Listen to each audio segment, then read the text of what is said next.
শঙ্খধ্বনি উলুধ্বনি যাদের যাদের হাত আছে, যাদের আসেন না হাত তো আসবেই, কারণ আমার দাদা ভাইরা সবার ব্যবস্থা রেখেছেন, হাত তো আছে। কি মা সবার হাত আছে তো? যাদের আছে কই আমরা দেখান তো। নিতাই গৌর তার মানে সবার হাত আছে। কই এবারে উলুধ্বনি করে দেন।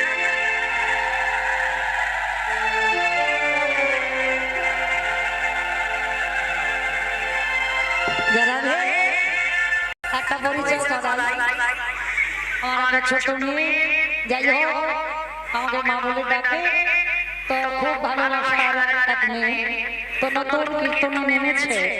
কি নাম? রাই পাখি। যাই হোক রাই পাখি আশীর্বাদ করে পরবর্তী দিনে যেন আমাদের এই কীর্তনের সমাজ ওরা যেন আবার নতুন করে বাঁচিয়ে রাখে, কারণ আমরা তো চিরস্থায়ী নয়, বয়স হবে একদিন কীর্তনে আমরা ঘরে বসবো। যেমন এককালীন আমার মা কীর্তন করেছে আশেপাশে, আজকের আমি দাঁড়িয়েছি, পরবর্তীতে আশীর্বাদ করেন এরা যেন বড় হয়, বড় হয়ে যেন অহংকার পাইতে পারে। নিতাই গৌর প্রেমানন্দে হরি বল। যাই হোক আমার জন্য কালী পুজোতে জ্বালাবো বলে 14 প্রদীপ করে নিয়েছে। যাই হোক অনেক ভালোবাসা দিয়ে করেছে তো নিজের হাতে, আমার রাধা রানীর চরণে অর্পণ করলাম, রাধা কৃপা যেন হয়। নিতাই গৌর প্রেমানন্দে হরি বল। কই মাইরে তুলু ধরে দেওয়া যাবে। আজ নদী গা